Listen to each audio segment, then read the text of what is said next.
اعوذ باللہ من الشیطان الرجیم بسم اللہ الرحمن الرحیم۔ عزیزان من، آج اپریل 1983 کی 15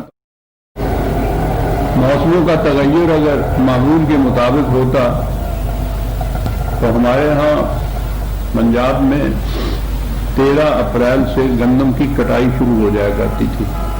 یہ بیساکھی اسی لیے ان کا میلہ اور یہ جشن ہوتا تھا اس کٹائی کا، یکم بیساکھ کو یہ شروع ہو جاتی تھی۔ اور اب کیفیت یہ ہے کہ آج کل سردی نومبر دسمبر جیسی اور بارش جولائی اگست جیسا ہو رہا ہے۔ اس کی وضاحت کی ضرورت اس لیے پڑی کہ اس مرطوب آب و ہوا کا اثر میری صحت پر بڑا مضر پڑتا ہے، اور اس دفعہ تو آپ نے دیکھا ہوگا قریب 6 مہینے اسی طرح سے گزر گئے۔ اس کا اثر میری آواز پہ پڑتا ہے، اور مجھے معلوم ہے کہ آواز کا اثر آپ کی ذوق سماعت پر کچھ گراں گزرتا ہے، لیکن کیا کیا جائے، ہم اندر عاشقی بالائے غم ہائے دیگر مجبوری ہے۔ درس کا آغاز سورہ الحدید کی آیت 9 سے ہو رہا ہے، 5:7/9۔ سابقہ آیت میں یہ کہا گیا تھا کہ وَالرَّسُولُ يَدْعُوكُمْ لِتُؤْمِنُوا بِرَبِّكُمْ، کہ رسول تمہیں دعوت دیتا ہے، بلاتا ہے، پکارتا ہے خدا پر ایمان لانے کے لیے۔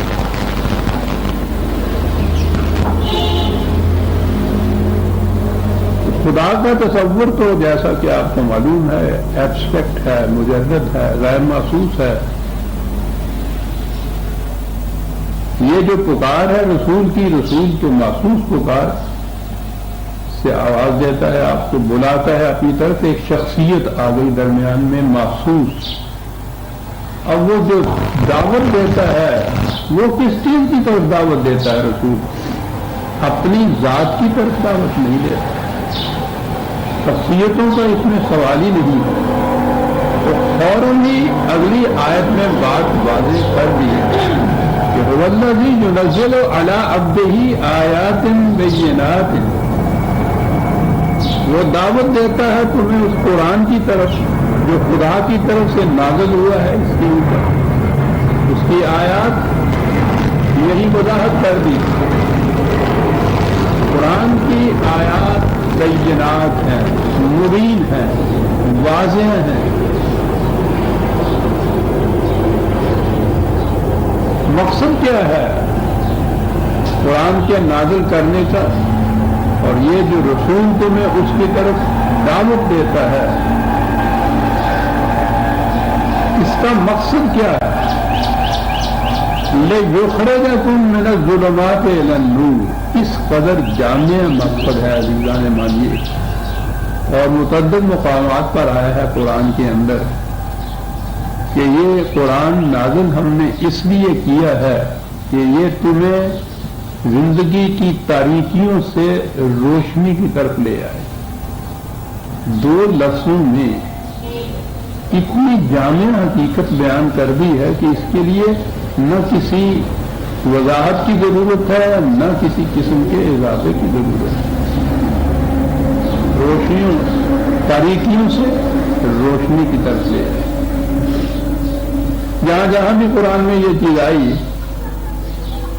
تاریکیاں ظلمات تو جمع کے سیغے میں آیا ہے، اور نور واحد کے سیغے میں آیا ہے۔ تاریکیاں مختلف قسموں کی ہو سکتی ہیں، روشنی کی مختلف قسمیں نہیں ہوتی، وہ ایک ہی ہوتی۔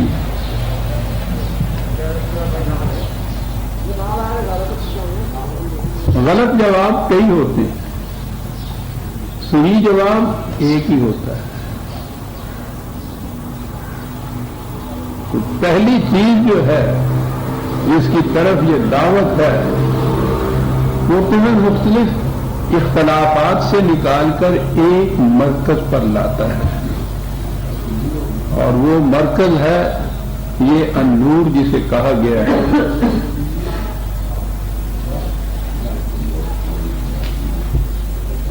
قرآن ایک، اس قرآن کی روح سے جو امت متشکل کی گئی وہ امتن وسطا واحد کا صیغہ ہے، ایک امت۔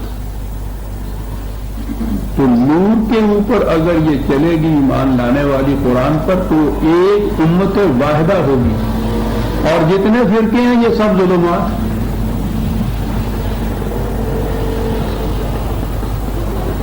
یہ اگر نور ہوتے تو جمع کا صیغہ ان کے لیے نہ آتا، فرقے ہیں یہ۔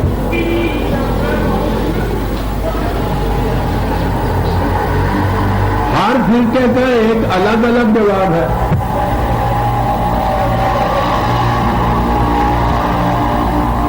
سوچیے تو صحیح کہ کیا ان کا رسول ایک ہے؟ قرآن تو ان کے ہاں ہے ہی نہیں۔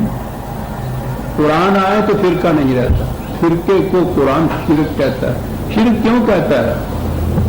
ہر فرقے کا جو جواب ہوتا ہے اس سوال کا وہ الگ ہوتا ہے، مختلف ہوتا ہے، تو ایک سے زیادہ جواب جب ہوں گے تو شرک ہو جائے گا۔ توحید تو یہ ہوگی کہ ایک ہی جواب ہوگا۔ اب یہ منسوخ کرتے ہیں اپنے ان جوابات کو، یعنی وہ ہم جس کے اوپر یہ چل رہے ہیں رسول اللہ کی طرف، تو عجیب بات ہوگی کہ ان کا رسول بھی ایک نہیں ہے، وہ صرف دین میں باقی رہتی ہے، کیونکہ اس میں سند اور حجت جو ہے وہ ایک ہو۔ اور وہ کیا ہے؟ خود قرآن نے بتا دیا کہ النور کیا ہے۔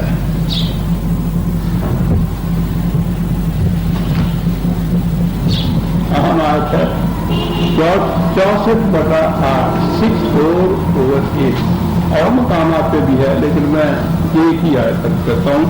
فآمنوا باللہ ورسولہ والنور الذی انزلنا۔ قرآن کو خدا نے النور کہا ہے، بس یہ ہے النور، باقی سب ظلمات ہیں۔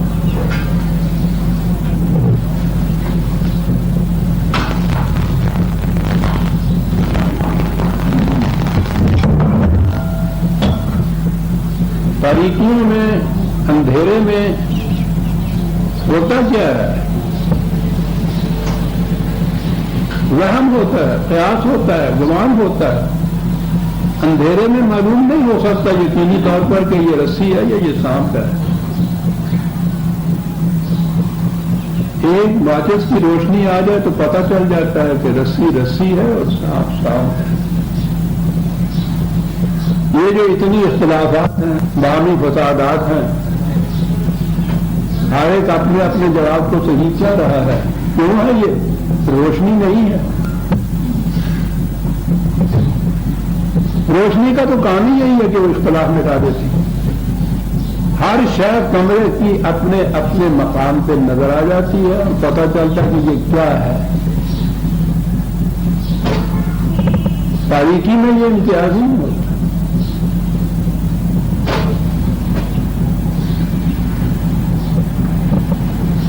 سب سے بڑا کام جو قرآن کرتا ہے وہ انسان کو انسانوں کی محکومیت سے چھڑا دیتا ہے۔ بڑی وضاحت کی ہے قرآن میں خود سورہ ابراہیم 14ویں سورت، سورہ ابراہیم 14ویں سورت، الف لام را کتاب انزلناہ الیک لتخرج الناس من الظلمات الی النور۔ یہ کتاب نازل کی ہم نے تیری طرف رسول تاکہ تو اس کے ذریعے سے لوگوں کو تاریکیوں سے روشنی کی طرف لے آئے۔ چلتا ہوں تو آنکھوں کے آگے اندھیرا آ جاتا ہے، نظر سیکھ نہیں آتا، کہنے لگے میاں صاحب یہ بلاتا ہے کہ عجیب صاحب رات کو نیند نہیں آتی، آدھی آدھی رات تک جاگتا رہتا ہوں، کہنے لگے میاں صاحب بڑھاتا ہے، کہنے لگے تیرے دین بنانے والے کی آدھی کی تہذیب وہ بات کہتا ہوں بڑھاپا ہے بڑھاپا، کہنے لگے میاں صاحب یہ بھی بڑھاپا ہے۔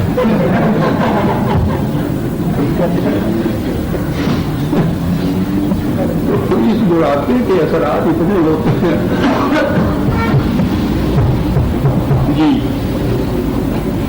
کتاب انزلناہ الیک لتخرج الناس من الظلمات الی النور۔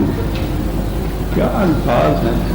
ظلمات سے نور کی طرف لے جائے، اور اس کے بعد بتایا کہ یہ بات یوں ہی ایبسٹریکٹ سی، مجرد سی، غیر محسوس سی نہیں ہے، فوراً ایک تاریخی شہادت سامنے لائے، محسوس بری کہ بات سمجھ میں آ جائے کہ ظلمات کسے کہتے ہیں اور نور کی طرف کیسے لایا جاتا ہے۔ وَلَقَدْ أَرْسَلْنَا مُوسَىٰ بِآيَاتِنَا أَنْ أَخْرِجْ قَوْمَكَ مِنَ الظُّلُمَاتِ إِلَى النُّورِ۔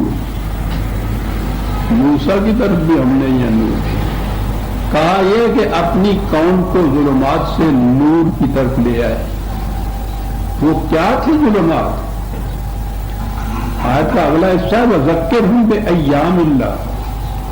اس قسم کی کشمکش جو ہوتی ہے نور اور ظلمات کی، ایام اللہ کہہ کے پکارا ہے اس کو، اللہ کے دن تو سارے ہی اللہ کے ہوتے ہیں، لیکن وہ دن جس میں یہ کشمکش انتہا تک پہنچتی ہے اور الحق غالب آتا ہے، اس کو اللہ نے اپنا دن کہہ کے پکارا ہے۔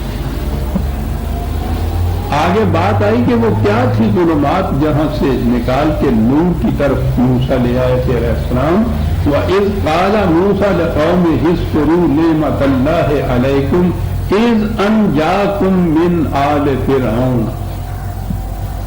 فرعون کی غلامی سے نجات دلائی قوم بنی اسرائیل کو، اور یہ پہلا قدم تھا انہیں تاریکیوں سے روشنی کی طرف لے آنے کا۔ پہلی چیز، اور میں کہتا ہوں بنیادی چیز، انسانوں کی معصومیت کے اندر انسانوں کا رہنا، سب سے بڑی تاریکی یہ ہے۔ یہ تو تاریکی کیا ہے، یہ تو اندھائی کر دیتی ہے، نظری کچھ نہیں انسان کو پھر آنے دیتی۔ پہلی چیز یہ گنائی کہ یہ کیا ہے ظلمات، اس میں سے یہ تاریکی جو ہے،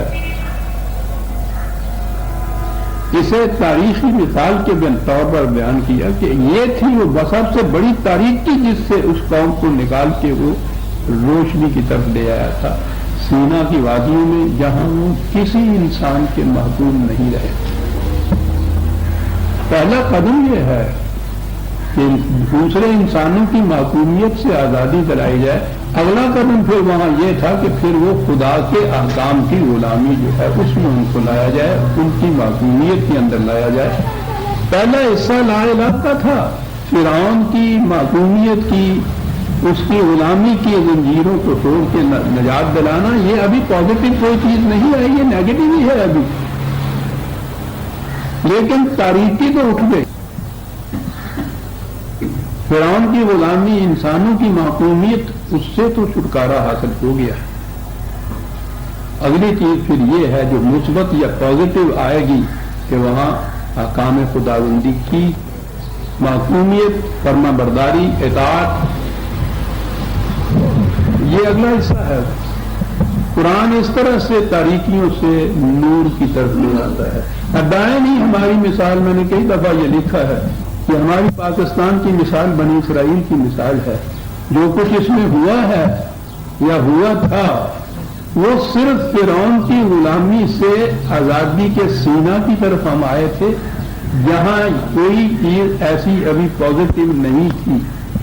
پہلا قدم یہ تھا کہ وہاں ہندو اور انگریز کی غلامی سے آزادی ملا کے ایک خطہ زمین میں لے آئیں جہاں کسی انسان کی ابھی معصومیت یا حاکمیت نہ ہو، اور اگلا قدم یہاں وہ ہونا تھا کہ یہاں پھر حاکمیت خود خدا کی ہو۔ بس ہم اسی حصہ اللہ لا کے اوپر رہے اور آگے بڑھ ہی نہیں سکے۔ ہم پازیٹو یا مثبت حصے کی طرف اللہ کی طرف آئے ہی نہیں یہاں۔ یہ تو پھر وقت ہو یا دوسرے مقامات پہ یہ آپ کے سامنے آیا ہے کہ جب یہ حصہ ہوا کہ ادھر آنے کی انہوں نے تدبیر ہی نہ کی، سوچا ہی نہ، فکر ہی نہ کی، تو اس زمین کے متعلق جو قرآن نے خود خدا نے کہا تھا کہ تمہارے نام لکھ دیا ہے، اس کا پتہ ہم نے، اٹھو اور اس کا قبضہ لے لو۔ کہا کہ اگر تمہارا انداز ریس یہی ہے کہ تم حصہ لا کے بعد آگے اللہ کی طرف بڑھتے ہی نہیں ہے تو محرمہ تو ملا، وہ سرزمین 40 سال تک ان پر حرام قرار دی دے گی۔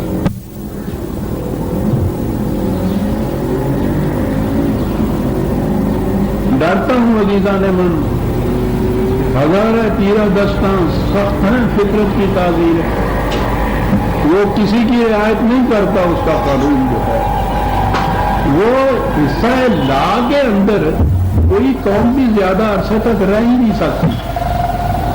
یہ خلا ہوتا ہے، یہ ویکیوم ہوتا ہے، سانس لینے کے لیے تو ہوا کی ضرورت ہوتی ہے۔ پہلا قدم یہ تھا کہ وہ جو غیر خداوندی قوتوں کی غلامی تھی اس سے نجات دلانا، اگلا قدم اللہ کا ہے کہ پھر خدا کے احکام کی اطاعت کرنا۔ یہ نہ کیا جائے تو اس حالت میں ابدی طور پر کوئی قوم نہیں رہ سکتی۔ اسی لیے خدا نے کہا کہ حرام کر دیا ان کے اوپر ہم نے اس زمین کو جس کا پٹا ان کے نام لکھ کے دے دیا تھا۔ ہم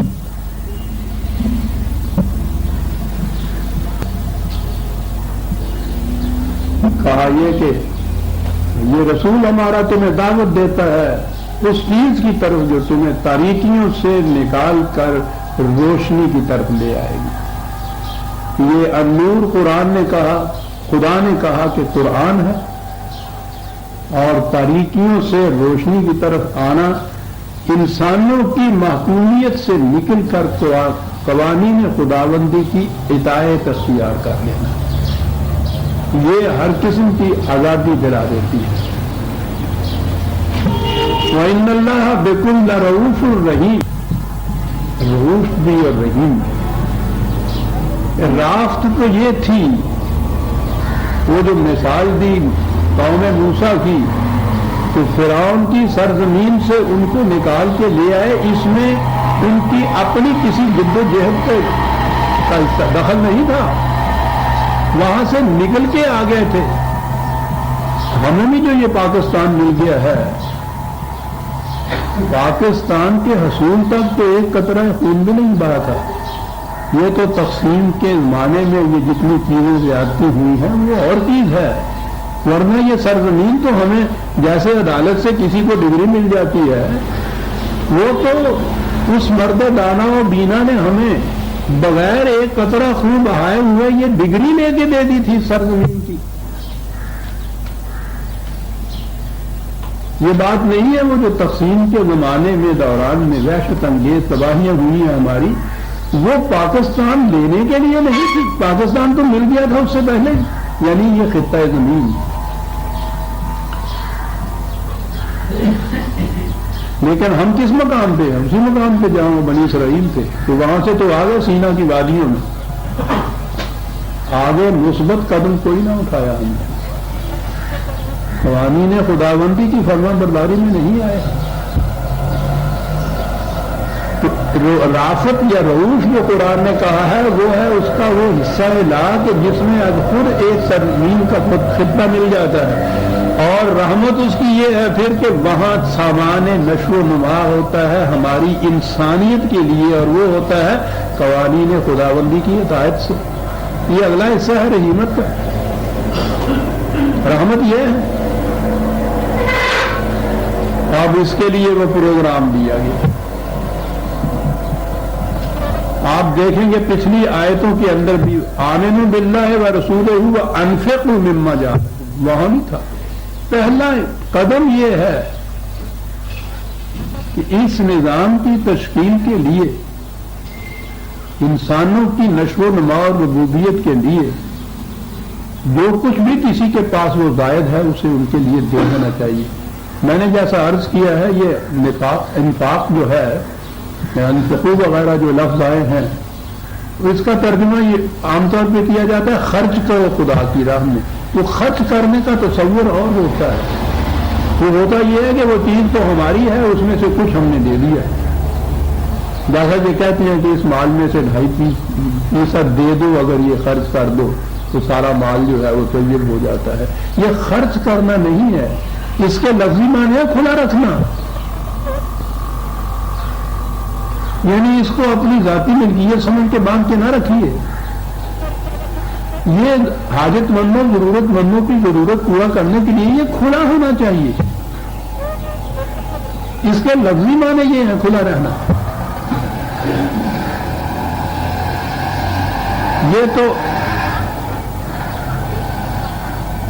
نیفا جو ہے اس کا یہ لفظ تو آپ کے ذہن میں ہے نا، یہ ہمارے ہاں شلوار میں پاجامے میں یہ ہوتا ہے نیفا کا تن. جب یہ نوٹ نہیں ابھی روپے ہوتے تھے تو وہ ایک سپلی کی بنی ہوئی میانی سی ہوتی تھی، اس میں روپے ڈالے جاتے تھے. اگر وہ اگلا حصہ اس کا بند ہوتا تھا تو اس کو یہ نہیں کہا جاتا تھا نیفا کو. ایسی میانی کہ ادھر سے ڈالتے جائیں اور ادھر سے بھی کھلا ہو، دونوں منہ کھلے ہوں جس کے، اس کے لیے یہ لفظ بولتے تھے عرب.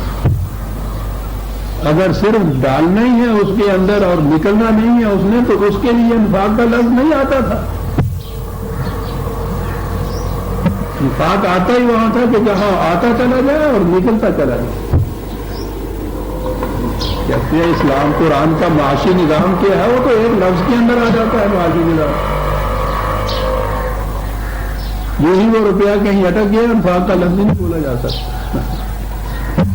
اب پہلا قدم اس کے لیے ہے کہ مالکم لا اللہ تنفقوا فی سبیل اللہ ہے. یہ کیا ہو گیا ہے تمہیں کہ اپنی ذاتی ملکیت بنا کے بیٹھ گئے ہو اور اس پروگرام میں کے لیے جو خدا نے تمہارے لیے تجویز کیا ہے تو جس کا ترجمہ ہے اللہ کی راہ میں خرچ کرنا. بیجا بابا خدا کی راہ میں تو خیرات کے معنوں میں یہ لفظ آ گیا ہمارے ہاں سبیل اللہ کا جو ترجمہ ہوا. یہ تو وہ پروگرام ہے جو خدا نے تجویز کیا ہمارے لیے. اس پروگرام کے حصول اور تکمیل کے لیے پہلا قدم یہ ہے کہ جو کچھ بھی کسی سے زائدہ ضرورت ہے وہ اس نظام کے حوالے کر دے. کاہے کے لیے؟ یہ نہیں ہے کہ وہ اس کے لیے اپنے سامان تعیش خریدتے تھے، وہ اس لیے کہ تمام ضرورت مندوں کی ضروریات پوری کرنا ہے اس نظام کے ذمہ تھا. تو وہ کہاں سے پورا کرے گا؟ وہ نظام یہ تھا کہ کوئی شخص اپنی ضروریات سے زیادہ اپنے پاس نہیں رکھتا اور ذاتی طور پر خرچ نہیں کرتا کہ یہ خیرات ہو جاتی ہے. اور خیرات سے تو حضور نبی اکرم صلی اللہ علیہ وسلم نے فرمایا ہے کہ خیرات سے تو دل مردہ ہو جاتا ہے. بھیک اور چیریٹی کا تصور نہیں قرآن میں. حق للسائل والمحروم، جن کی ضروریات اپنی محنت سے پوری نہیں ہوتی ایز آف رائٹ وہ ڈیمانڈ کر سکتے ہیں، ان کا حق ہے اس مال کے اوپر. اور انفرادی اس لیے نہیں کہ اس میں پھر احسان کا جذبہ آ جاتا ہے. آپ کسی ضرورت مند اور غریب کی اپنے طور پہ مدد کیجیے تو وہیں سے اس کے ذہن میں احساس کمتری پیدا ہو جائے گا، انفیریارٹی کمپلیکس، اور آپ کے ذہن کے اندر سپیریارٹی کمپلیکس. وہ جو کہتے ہیں کہ وہ دینے اوپر کا دینے والا آپ نیچے والے ہاتھ سے برتر ہوتا ہے، یہی تو وہ کمپلیکس ہے جو دونوں پیدا کر دیے. وہ خیرات نہیں مانگتا. وہ ایک نظام ہے جس نظام کے اندر ہر شخص کی ضرورت سے زائد جو کچھ ہے وہ وہاں اس نظام میں جمع ہو جاتا ہے اور وہ نظام ضروریات زندگی ہر شخص کی وہاں سے پورا کرتا رہتا ہے. یہ ہے قرآن کا نظام. وَمَا لَكُمْ أَلَّا تُنْفِقُوا فِي سَبِيلِ اللَّهِ. اس پروگرام کی تکمیل کے لیے کیوں نہیں تم کھلا رکھتے؟ کیا ہو گیا تمہیں؟ بہت زور کی بات ہے. دلیل کیا ہے؟ وَلِلَّهِ مِيرَاثُ السَّمَاوَاتِ وَالْأَرْضِ. یہ جو کچھ بھی ہے یہ تمہاری ملکیت تو نہیں ہے. یہ تو ایک انتظامی ضروریات ہیں جس کے لیے فلاں جو ہے فلاں کے زیر انتظام دے دیا، اتنا اس کے لیے دے دیا، تو تم مالک تو نہیں بن سکتے. کھلا کیوں نہیں رکھتے؟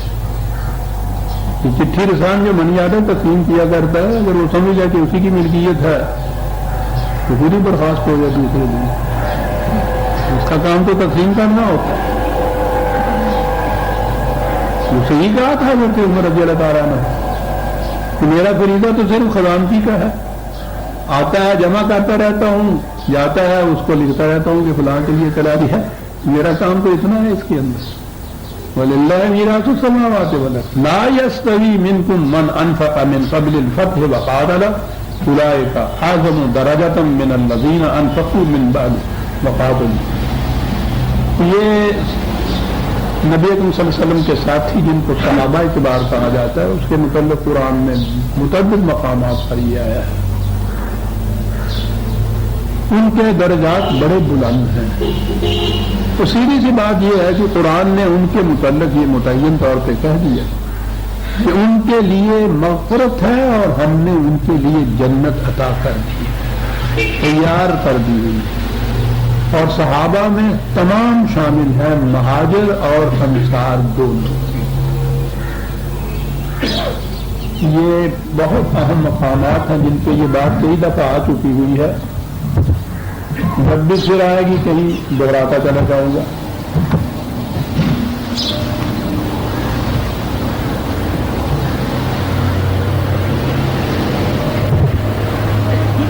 مہاجر اور انصار دونوں کو یکجا جمع کر دیا، 8/74.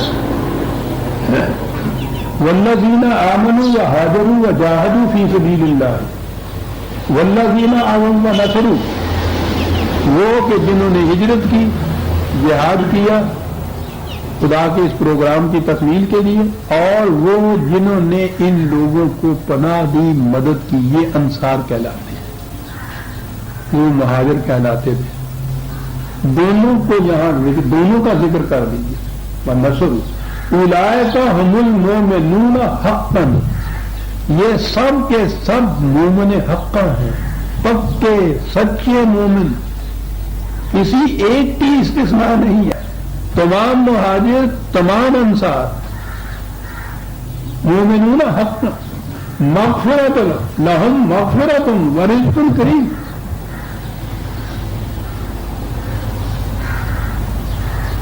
قرآن کی روح سے کسی ایک میں فرق نہیں کیا جا سکتا. عزیزان ایمان، اب یہ ہے کہ ہوا یہ تھا کہ کچھ تو وہ تھے کہ جنہوں نے السابقون الاولون پائلٹ سے پہل کی، بڑی مصیبتیں، مسائل، تکالیف، مشقتیں، ان میں بھی انہوں نے ہجرت کی، ان میں بھی انہوں نے جہاد کیے. کچھ وہ تھے جو بعد میں انسیان کیے. قرآن نے یہ تو کہا ہے، سیدھی بات ہے کہ وہ جنہوں نے اس زمانے میں یہ کچھ کیا کہ جب ایثار ہی ایثار تھا، قربانیاں ہی قربانیاں تھیں، کہیں کوئی چیز ایسی یقینی نہیں تھی کہ اس میں سے ہمیں بھی کچھ ملے گا، بلکہ اس دور کے اندر تو انہوں نے جانیں بھی دے دی، اپنی شہید بھی ہو گئے. انہوں نے دیکھا ہی نہیں ہے کہ وہ نظام جس کے لیے ہم جانے دے رہے ہیں وہ کب قائم ہوگا، کیسا ہوگا. انہوں نے یہ دیکھا تک نہیں. وہ اتنے پائلٹس تھے. السابقون الاولون قرآن جن کا کہتا ہے. یہ بعد میں جو آئے ہیں ان کی صورت یہ ہے کہ اتنی مصیبتیں، مشقتیں نہیں رہی، اور بعد میں آئے ہیں تو پھر تو یہ نظام قائم ہو گیا، مملکت قائم ہو گئی. یہ سلسلہ جاری رہا. قرآن نے کہا ہے کہ یہ جو پہلے من قبل الفتح، مکہ کے فتح ہونے سے پہلے کا زمانہ جو تھا 7 سال کا، وہ بڑی ہی آزمائشوں کا زمانہ تھا. اس میں جنہوں نے یہ کچھ کیا ہے اس میں شبہ نہیں، اولئک اعظم درجۃ، ان کے مدارج خدا کے ہم بڑے بلند ہیں. یہاں بھی یہ چیز کہی، والذین آمنوا من بعد وہاجروا وجاہدوا معکم فاولئک منکم، ان کو بھی اپنے سے الگ نہ کرو، وہ بھی سب تم میں سے ہی ہے. فرق یہ قرآن نے کہا ہے کہ وہ جو پہلے جنہوں نے یہ کیا ان کے ایثار اور قربانی کے لحاظ سے ان کے درجات خدا کے ہاں بلند ہے، ورنہ وَكُلًّا وَعَدَ اللَّهُ الْحُسْنَى، ان سب کے لیے خدا کے وعدے بہترین، ایک ایک کے لیے. تم ان میں فرق نہیں کر سکتے. خدا کے ہیں ان کے درجات میں جو فرق ہے، اور وہ ہونا چاہیے تھا. ایک وہ ہے جو بنیاد کی اینٹیں باندھتی ہیں، جن کے سر پہ ساری عمارت کا بوجھ ہوتا ہے، اور وہ کبھی ابھر کے اپنے آپ کو دکھا بھی نہیں سکتی کہ ہم کہاں ہیں. ٹھیک ہے، لیکن کہا کہ یہ درجات ہمارے نزدیک ہیں، تمہارے نزدیک جو کچھ ہے وہ سمجھ لو کہ وَكُلًّا وَعَدَ اللَّهُ الْحُسْنَى، ان سب کے لیے خدا کے بہترین حسین وعدے ہر ایک کے لیے. مغفرت ہے، وہ جنت ہے، ان سب کے لیے ہم نے دی. واللہ بما تعملون خبیر، اور ہم جانتے ہیں، یہ تم پہ نہیں ہم نے چھوڑا کہ تم فیصلے کرو. کہ یہ جنتی ہے یہ جہنمی ہے، اس کا درجہ بلند ہے اس کا درجہ پست ہے، ہم کیا کرنے والے ہیں، تم کون ہو یہ کرنے والے؟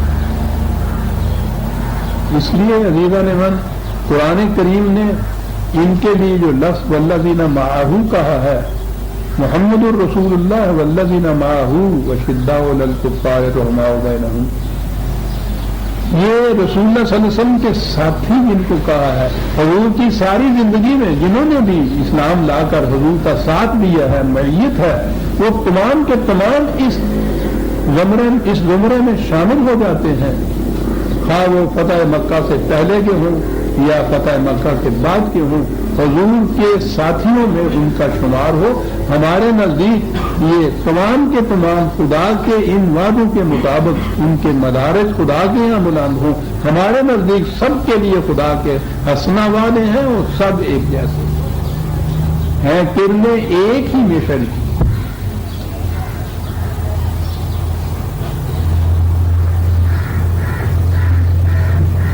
کہا یہ جو تم دیتے ہو بظاہر تو نظر آتا ہے کہ دیا تم نے اپنے ہاتھ سے گیا، یہ من ذا الذی یقرض اللہ قرضا حسنا، یعنی خدا اس کو اپنے ذمہ قرض قرار دیتا ہے۔ ملاحظہ فرمائیے، میراث السماوات والارض اس کے لیے، لیکن کیا یہ رہا ہے کہ جو کچھ تم اس وقت دیتے ہو یہ وہ دور ہے نا کہ جس میں اس زمانے میں ابھی ریٹرن کچھ نہیں تھی، انویسٹمنٹ ہی تھی، دیے ہی جانا تھا۔ کہا یہ دیے جا رہے ہو ٹھیک ہے، اس کاروبار میں ابھی تو کوئی ریٹرن نہیں ہو رہی، لیکن یہ جو تم دے رہے ہو یہ نہ سمجھو کہ یہ گیا، خدا مقروض ہے تمہارا۔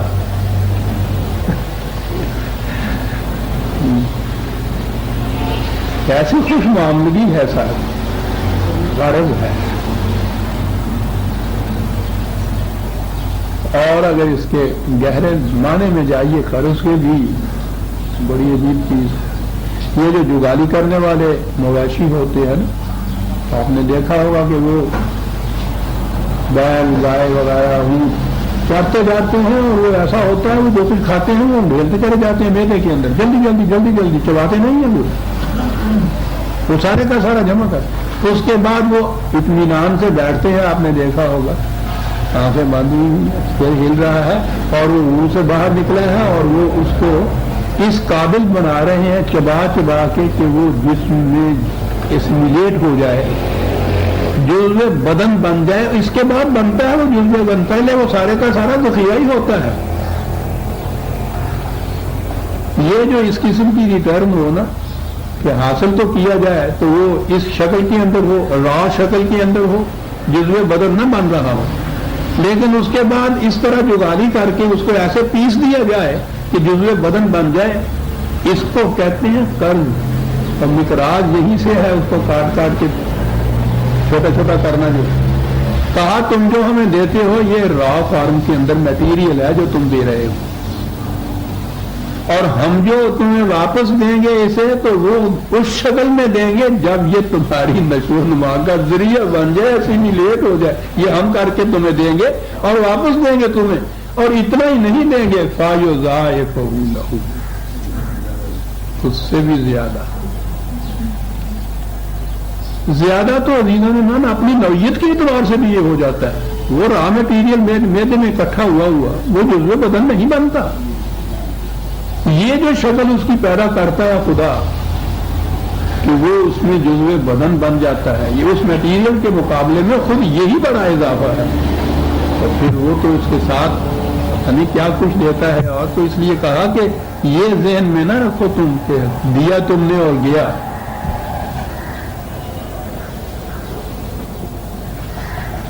یضاعف لہ وَلَهُ أَجْرٌ کریم، یہ ہے چیز جو اس کا بدلہ ہم دیتے ہیں ریٹرن میں، یہ تو دیں ہی گے، لیکن یہ جو تم نے ایثار کیا تھا اس زمانے میں جب ابھی کوئی ایسی چیز سامنے نہیں تھی، تو یہ واپس بھی مل جائے گا ہمیں، اور ملے گا تو پھر کچھ ساتھ لے کے بھی آئے گا۔ تم نے ہمارے وعدے پہ یقین کیا، تمہارے اس بھروسے اور یقین کے بدلے میں ہمارے ہاں تمہارا مقام بہت بلند ہو، تم نے ہم پہ اعتماد کیا، اجر کریم. من ذا الذی یقرض اللہ قرضا حسنا فیضاعف له وله اجر کریم. یوم تری المؤمنین والمؤمنات یسعی نورهم بین ایدیہم وبایمانہم. میں نے عرض کیا تھا یہ کہ قرآن کی روح سے زندگی جو روا ہے مسلسل آگے بڑھتی ہے، چلتی ہے، ارتقائی منازل طے کرتی ہوئی بلند بھی ہوتی ہے، آگے بھی بڑھتی ہے، بلندیوں کی طرف بھی جاتی ہے. یہ ایولیوشن جس کو کہتے ہیں، ارتقاء جس کو کہتے ہیں، اس میں یہ دونوں چیزیں ہوتی ہیں کہ رکے نہیں، بڑھتی چلی جائے اور بلند ہوتی چلی جائے. قرآن نے یہی تصور دیا ہے زندگی کا، اور جنت جس کو کہا گیا ہے وہ یہاں سے زندگی مسلسل آگے چلتی ہے. میں نے عرض کیا، یاد ہوگا آپ کو کہ میں لائف آفٹر ڈیتھ والی بات جو ہے یہ نہیں کہا کرتا، یہ لائف آفٹر لائف ہے. ایک مسلسل زندگی چلتی ہے اور اس سے وہ آگے بھی چلتی ہے، اس سے اونچی بھی ہوتی ہے. طبقاً ان طبقاً قرآن کہتا ہے، ایک طبقہ سے دوسرا اونچا طبقہ ہوتا میں جاتی ہے. تو یہ زندگی کی تو یہ کیفیت. اب ہمارے یہاں تصور یہی ہے عام طور پر کہ جنت میں گئے اور وہاں پھر ابدی طور پر اسی حالت کے اندر جنت میں رہنا ہے. یعنی وہ جو کچھ دیا ہوا ہے وہاں فراوانیوں سے، وہ دودھ کی نہریں اور شہد کی نہریں اور پنوں کا گوشت اور حریر و اطلس اور یہ اور وہ اور زیورات وغیرہ، یہ سارا کچھ دے دلا دیا، وہاں چلے گئے ہم. اب اس کے بعد کیا؟ نہ کوئی کام نہ کوئی کاج، سوگوں میں لیٹے ہوئے، پتہ نہیں رکا بھی ہوئے گا کہ نہیں. ہاں تصور یہ ہے کہ بس کام کاج والی بات ختم. کتنے دن خوش ہو سکتے تم اس زندگی کے اندر؟ 3-4 دن ہیٹ اوپر مرغی کھانی پڑے نا، زندگی متاثر ہو جاتی ہے. اور کہنا کہ تم دال یا ساگ بھی لیا، بور ہو جاتا ہے انسان. اتنی دیر کی چیزیں کیوں نہ ہو، چند دنوں کے بعد اگر وہی کچھ ہے تنوع نہیں اس میں پیدا ہوتا، بور ہو جاتا ہے. تو اس زندگی میں اگر آپ کو کوئی کچھ دے دے اور کہے کہ صاحب ابدی طور پہ بس اسی میں تم نے رہنا ہے، کوئی کام کاج نہیں، کوئی تنوع نہیں، کسی قسم کا چینج نہیں، بس یہ ہے جو کچھ بھی ہے، کیا ہے وہ جنت؟ اس کے لیے تو لفظ جہنم ہے قرآن نے جو جہنم کے لیے بلایا ہے. وہ جہاں زندگی آگے بڑھنے سے رک جائے، وہ رک جانا ہے ایک مقام کے اوپر جو جہنم ہے، جو جہنم ہے.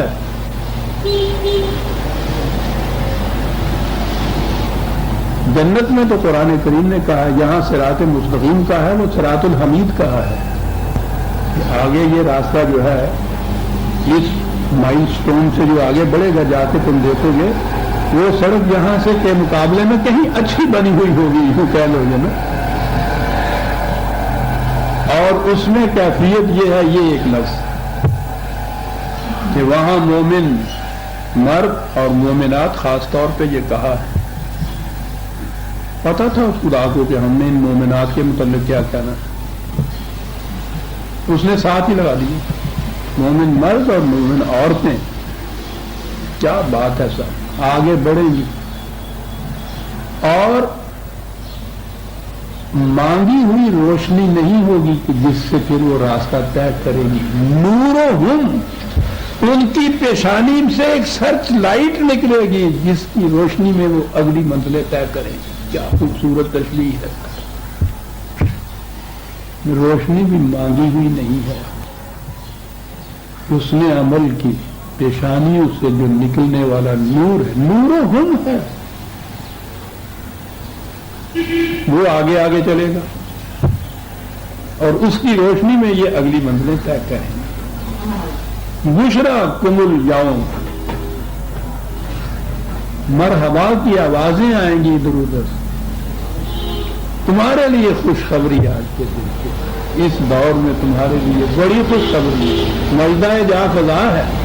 یعنی عجیب بات ہے، قرآن نے یہ نہیں کہا کہ کس کی طرف سے یہ آواز آئے گی، بشرا لہم، آوازیں یہ آئیں گی چاروں طرف سے ان کے لیے آئیں گی، جنات تجری من تحتها الانہار خالدین فیہا، وہ باغات کے جن کی شادابیاں خزان نا آشنا ہوں گی، کبھی وہ افسردہ اور پژمردہ نہیں ہوں گی۔ اور وہ ایک ہی مثال سے بات پیدا کر دی کہ جس باغ کو رواں پانی ملتا رہے اس کے پودے خشک نہیں ہوا کرتے،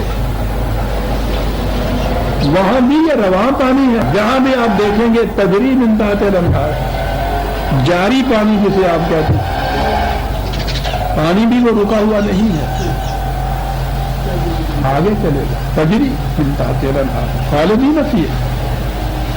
اور یہ ذالک هو الفوز العظیم، ایک ایک لفظ عجیب و غریب آ جاتا ہے سب۔ مذہب میں تصور نجات کا ہے، نجات یہ ہے کہ صبح اٹھے تھے اچھے بھلے، 10 بجے کے قریب سردی لگی، ٹھنڈ لگی، انفیکشن ہوئی، بخار ہو گیا، بخار رہا اور اس کے بعد اس کا علاج کیا، محنت کی، شام کو ٹیمپریچر پھر نارمل ہو گیا۔ صبح میں اور اس شام میں فرق کیا پڑا؟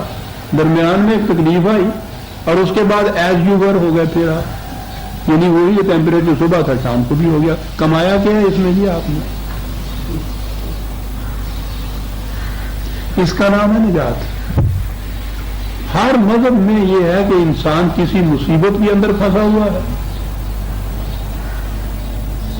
یہ جو ویدانت اور یہ تصوف آپ کا،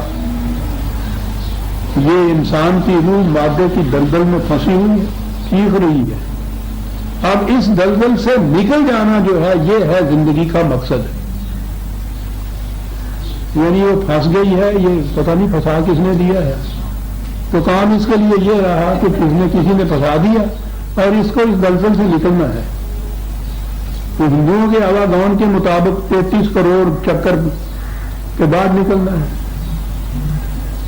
عیسائیوں نے کہا کہ ہر پیدائشی بچہ گناہ گار پیدا ہوتا ہے، اس گناہ کی آلائش کو دھونے کے لیے اس کو اس زندگی میں بھیجا جاتا ہے، یعنی پہلے خدا پیدا کرتا ہے اس کو گناہ کی آلائش دے کے، وہ ایک پیٹ اس کے اوپر کر دیتا ہے اور اسے کہتا ہے کہ چل جا دھو جا کے اس میں، اور کہتا یہ ہے کہ پکا یہ اتنا ہے کہ تمہارے دھونے سے دھل نہیں سکے گا۔ عیسائیت کا عقیدہ یہ ہے کہ انسان کے اعمال سے وہ نہیں دھل سکتا، حضرت مسیح علیہ السلام کے کفارے پر ایمان لانے سے وہ دھلتا ہے۔ یہ پروگرام ملاحظہ فرماؤ خدا کا، خدا حکیم کا، پیدا کرتا ہے تو ایک لاکھ لگا کے ہر بچے کو، وہ پکا اتنا ہوتا ہے کہ وہ لاکھ کچھ کرے کچھ نہیں دھل سکتا۔ وہ اس میں یہ ہے کہ جب خدا نے یہ دیکھا کہ اس طرح سے تو یہ سارے انسان جہنم میں چلے جائیں گے تو جنت میں کیوں نہیں دیا گا، پھر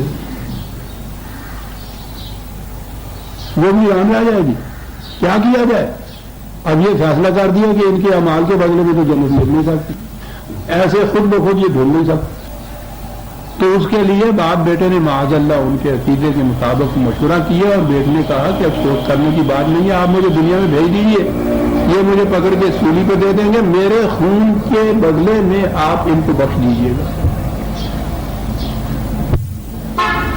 یہ مذاہب وہ ہندو دھرم ہے، وہ چکر دیے جا رہا ہے، وہ یہ ہے، یہ اس طرح سے اس کو اس نجات دلاتے ہیں اس دھبے سے۔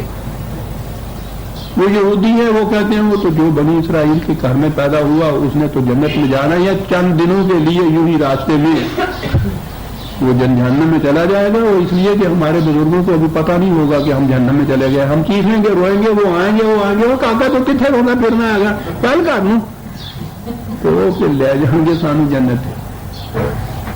یعنی یہ دنیا کے مذاہب میں جسے سیلویشن آپ کہتے ہیں، جسے نجات کہتے ہیں، یہ تصور ہے، کچھ حاصل نہیں ہوا، ایز یو ور ہے، ہر جگہ ایز یو ور ہے۔ نجات کے معنی یہ ہے، قرآن کہتا ہے نجات میں ذالک هو الفوز العظیم، اچیومنٹ ہے یہ بہت بڑی جو تمہیں حاصل، ایک لفظ میں عزیزان من سارا تصور بدل دیا آپ نے نجات۔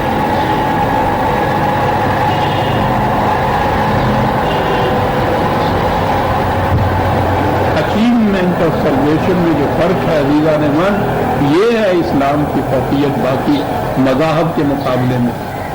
وہاں سب کچھ کرنے کے بعد بھی جو کچھ ہوتا ہے کسی مصیبت سے چھٹکارا ہوتا ہے، صرف حاصل نہیں کچھ ہوتا۔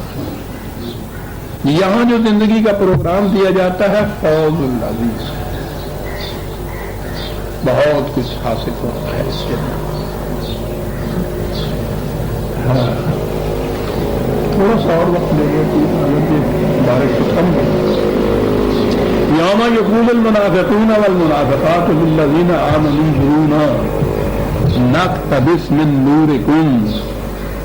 قرآن بتاتا یہ ہے کہ اس دنیا کے اندر جو کچھ کیا ہوگا اسی کے نتائج ہیں جو اگلی زندگی میں ملیں گے، اس سے وہ زندگی متعین ہوگی۔ اچیومنٹ کی زندگی، کچھ حاصل ہو گیا، زندگی کی اگلی منزل یعنی اگلی کلاس میں پروموشن ہو گئی، اس کی پاس مارکس حاصل کیے، ہائر کلاس کے اندر چلا گیا وہ۔ یہ نہیں ہے کہ وہاں جا کے کچھ کرے گا تو پھر وہ اگلی کلاس میں چلا جائے گا، وہ یہاں جو اس نے محنت کی ہوگی ایگزامینیشن ہولڈ ہونے سے پہلے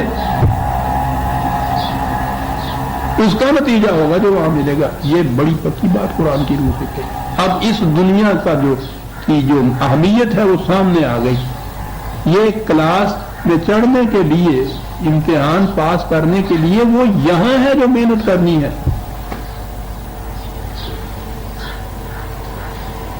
وہاں جا کے اس کلاس کی پروموشن کے لیے کچھ نہیں کرنا، وہ اگلی کلاس کی بات اور رہے گی۔ اور جس نے یہ محنت نہیں کی ہوگی وہ تو پاس نہیں ہو سکے گا، فیل ہوا۔ اور وہاں فیل جو ہیں ان کے لیے دوبارہ چانس نہیں ہے۔ یہ قرآن میں متعدد مقامات پہ یہ بات بڑی اہم ہے، یاد رکھیے کہ اس کے بعد اس دنیا میں واپس آنے کا سوال نہیں پیدا ہوتا۔ جو مر گیا ہے مر گیا، وہ ٹھیک ہی لفظ ہے اس کے لیے، گیا، وہ واپس نہیں آ سکتا۔ یہ جو آپ کے یہاں آئے دن قصہ ہوتا ہے نا، کبھی وہ آتا ہے، اس کی روحیں آتی ہیں اور اس کی روح آئی اور اس نے آگے دروازے کھٹکھٹائے اور پتہ نہیں کہیں آگ لگاتی ہے کہیں یہ عام قصے مشہور ہوتے ہیں، یہ سب افسانے ہیں، کوئی روح واپس نہیں آتی۔ اور روح کیا، آپ کے یہاں تو حضرت جی جتنے جو بڑے بڑے ہیں وہ سارے اس طرح سے آ کے اپنے مریدوں کو ملتے ہیں، بار کے ملتے ہیں۔ جی ہاں، قرآن ایک مقام پہ نہیں متعدد مقامات میں آتا ہے کہ جو گیا ہے وہ اس دنیا میں واپس نہیں آ سکتا۔ وہ انسان کی شکل میں تو ایک طرف رہا، جسے آپ روح کہتے ہیں، اس دنیا کے ساتھ اس کا معاملہ منقطع ہوا، ختم ہوا۔ وہ کہتے ہیں کہ وہ جو مر گیا ہے وہ تو اگر تم اس کو آوازیں بھی دو، مرادیں مانگو تو تمہاری سنتا ہی نہیں ہے، وہ سن سکتا ہی نہیں ہے۔ اور اس میں ہے کہ اگر بفرض محال سن بھی دیتا تو وہ تو تمہاری جواب ہی نہیں دے سکتا۔ کہا اسے تو اپنے متعلق بھی کچھ پتا نہیں ہوتا کہ میں کب گرایا جاؤں گا۔ اس دنیا کے ساتھ تعلق تو ایک طرف رہا۔ وہ جو ہے نا کہ وہ حضرت صاحب آئے اور ہماری کشتی پھنس گئی ہوئی تھی، نکل نہیں رہی تھی اور بڑی مشکل تھی، ہم نے پھر پکارا حضرت عبد القادر جیلانی اور وہ تشریف لائے اور انہوں نے آگے ایک ہوج ماری اور وہ کشتی پار چلی گئی۔ ہم دیکھتے ہی رہ گئے کہ معلوم ہوا کہ وہ حضرت صاحب تھے جو تشریف لائے تھے۔ سب افسانے ہیں، افسانے بھی نہیں ہے، قرآن کے خلاف ہے یہ تصور عزیزان، کوئی واپس نہیں آتا۔ کہا کہ وہاں جانے کے بہانے کے بعد مومنین کی تو یہ کیفیت ہوگی تو وہ آگے بڑھتے چلے جائیں گے سب کچھ۔ یہ منافقین جو تھے، جو بظاہر مومنوں کے ساتھ رہتے تھے، اندر سے ان کے خلاف تھے، وہاں یہ ان سے کہیں گے کہ بھئی ہم تو بالکل تاریکی میں ہیں، اپنی اس روشنی میں سے کوئی تھوڑا سا حصہ ہمیں بھی دو۔ ان سے کہیں گے قیل ارجعوا وراءکم فالتمسوا نورا، کہا جائے گا کہ جو تاریکی میں وہاں سے آیا ہے یہاں آنے کے بعد اس کو روشنی نہیں مل سکتی۔ قرآن میں من کان فی ہذہ اعمی فہو فی الآخرۃ اعمی، جو یہاں سے اندھا گیا ہے وہ وہاں بھی اندھا رہے گا۔ وہاں بینائی نہیں مل سکے. ان سے کہا جائے گا کہ وہ بینائی تو وہاں ملنی تھی، روشنی تو وہاں ملنی تھی. جا سکتے ہو تو وہاں جاؤ، وہاں جا کے پھر قصبے سے یہاں کرو اور روشنی ملے گی. وہاں تم جا نہیں سکتے، یہاں تو وہ مل نہیں سکتے. فَضُرِبَ بَيْنَهُمْ بِسُورٍ لَهُ بَابٌ بَاطِنُهُ فِيهِ رَحْمَةٌ وَظَاهِرُهُ مِنْ قَبْلِهِ الْعَذَابُ قِبَلِهِ الْعَذَابُ. بہت اچھا. منافقت جو ہے، کہا یہ ایمان اور منافقت میں فرق ہے. وہ ایک خفیف سا پردہ ہوتا ہے، ادروائز وہ منافق بھی بالکل شکل و شباہت رہن سہن معاشرے میں مومنی نظر آتا ہے. بس وہ سینے کے اندر ایک چیز ہوتی ہے. قرآن نے دوسری جگہ اسے حجاب المستور کہا. ایک پردہ جو تمہیں نظر نہیں آ سکتا وہ پردہ ہوتا ہے. اور واقعی منافقت ایک پردہ ہوتا ہے، لیکن کہا کہ پردہ تو ہوتا ہے ایسا جو نظر نہ آئے. فرق کتنا بڑا ہوتا ہے. کہا فرق یہ ہوتا ہے کہ پردے کے ایک طرف والے جو ہیں وہ رحمت ہی رحمت کے اندر ہیں، پردے کے دوسری طرف والے جو ہیں وہ عذاب ہی عذاب کے اندر ہوتا ہے. اور عذاب کی بات وہاں کی تو ہم بتا نہیں سکتے. ایک شخص کو عزیزہ نے من جو بیروت بدل کے اندر سے وہ منافق ہو، کافر ہو، نہ ماننے والا ہو، فریب دہی کے لیے وہ اس جماعت کے اندر شامل ہوا ہو، ان جیسا بن کے رہ رہا ہو، مسلسل عذاب ہوگا، جہنم کی آگ ہوگی جس میں سے وہ گزر رہا ہوگا. ہر آن قرآن کہتا ہے کہ یا قبون کل صحتن علیہم. وہ تو کہیں پتہ کھڑکے گا تو اس کو کہے گا کہ آئی مصیبت میرے لیے. منافقت کی زندگی، وہ کھلا ہوا کفر، کھلا ہوا ایمان، دو زندگیاں ہیں، الگ الگ ہے. دھڑکا نہیں لگا ہوا ہوتا کھلے ہوئے کافر کو. ٹھیک ہے، مخالفت کی زندگی ہے، دھڑلے سے وہ زندگی بسر کرتا ہے. منافق اندر سے کچھ ہو اور باہر سے وہ کچھ کہے، اس کی تو کیفیت یہ ہوتی. ہر آن اس کو یہ خطرہ ہوتا ہے کہ مرا نہ، یہ بھی میرے پیچھے چلا آ رہا ہے صاحب، میرے لیے کچھ کر رہا ہے صاحب. کہتے ہو نہیں وہ تو اپنے کام جا رہا تھا، کہ لگے نہیں مجھے دھڑکا ہے لگا ہوا. ہر سائے سے ڈرتا ہے، ہر ایک کی حرکت سے ڈرتا ہے. منافقت بڑا عذاب ہوتا ہے، سخت. اسی لیے قرآن نے کفار کو تو جہنم کے اوپر کے درجے میں رکھا ہے، منافقین کو سب سے نیچے کے درجے میں رکھا ہے. یہ درجے اسفل من النار. مسلسل آگ، نار اللہ الموقدۃ التی تتبع الافئدہ، اس آگ میں جس کے شعلے اس کے دل کو ہر وقت لپیٹے ہوئے ہوتے ہیں. منافقت کی یہ زندگی ہوتی ہے عزیزان. تو کہا یہ ہاں ٹھیک ہے، کچھ وقت بعد میں بھی تو ہم آئے تھے.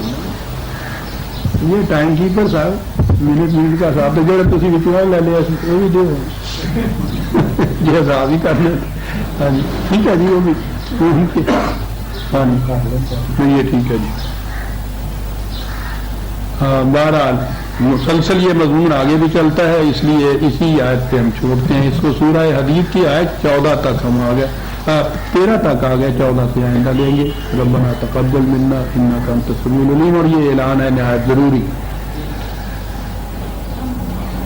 صحرا میں بھٹکتے والے کو اگر کوئی نشان منزل دے دے تمہیں وہ ہے جہاں تم نے جانا ہے اور یہ ہے وہ راستہ ہے، اس کا یہ نشان منزل دینا ہی جو ہے وہ بڑا احسان ہوتا ہے. خود خدا نے رسول اللہ صلی اللہ علیہ وسلم کے متعلق بھی جو کہا ہے وجدک ضالا فہدی، تو کہا ہے کہ تم تلاش حقیقت میں سرگرداں پھر رہے تھے، ہم نے نشان منزل دیا تمہیں. یہ بڑی چیز ہوتی ہے ایک رہنورد شوق کے لیے کہ منزل کا نشان کوئی نہ ہو، وہ بھٹکتا پھر رہا ہو راستوں کی تلاش میں، اور کوئی اس کو نشان منزل دے دے. محسن ہوتا ہے. اقبال محسن ہے ہمارا آپ کا، آنے والی نسلوں کا. اس نے صحرا نورد امت کو نشان منزل دیا تھا.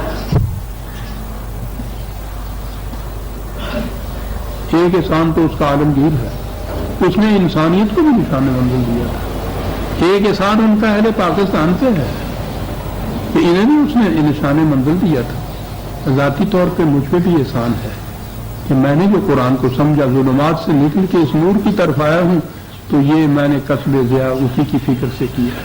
یہ ذاتی طور پہ بھی کام ہے۔ 21 اپریل علامہ اقبال کا یوم وفات ہے۔ ہر سال اس پہ میں کچھ خصوصی درس پیش کیا کرتا ہوں۔ 21 کو تو جمعرات ہے، ہمارا اگلا جمعہ 22 کو آئے گا، تو 22 کے جمعے کا جو خصوصی درس ہے وہ علامہ اقبال ہی کا ایک مصرع ہے کہ حقیقت خرافات میں کھو گئی۔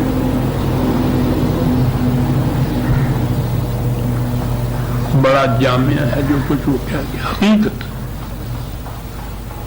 کھو گئی خرافات میں۔ کس طرح کھو گئی؟ یہ امت روایات میں کھو گئی۔ میں نے اس دفعہ کو جو درس کا عنوان ہے وہ یہی رکھا ہے کہ حقیقت خرافات میں کھو گئی۔ کس طرح کھو گئی، کون چھین کے لے گیا، یہ میں واضح کروں گا۔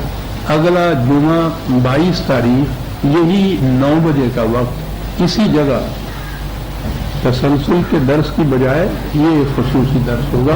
یہ چھپے ہوئے کارڈ ہیں، آج بارش کی وجہ سے احباب کم آئے ہیں، باہر سے یہ کارڈ زیادہ سے زیادہ لے جائیے اور وہ اپنے حلقے کے اندر جن لوگوں کو اس سے دلچسپی ہو ان تک پہنچا دیجیے، اور جو ابھی تک تلاش حقیقت میں سرگرداں ہیں اگر وہ اس کا شوق رکھتے ہوں تو ان کو ساتھ بھی لے آئیے گا۔ میں بتاؤں گا کہ یہ نشان منزل کیا تھا جو اس نے دیا تھا اور یہ حقیقت کس طرح سے خرافات میں کھو گئی۔ شکریہ۔ اور علامہ جی ضروری وہ بھی سنتے جائیں۔ اسلام کیا ہے، محترم پرویز صاحب کی کتاب کافی عرصے سے آؤٹ آف پرنٹ تھی، کئی سال ہو گئے تھے، اس کا نیا ایڈیشن چھپ کے آ گیا ہے، کسی صاحب کو ضرورت ہو تو بار اسٹال سے مل سکتے۔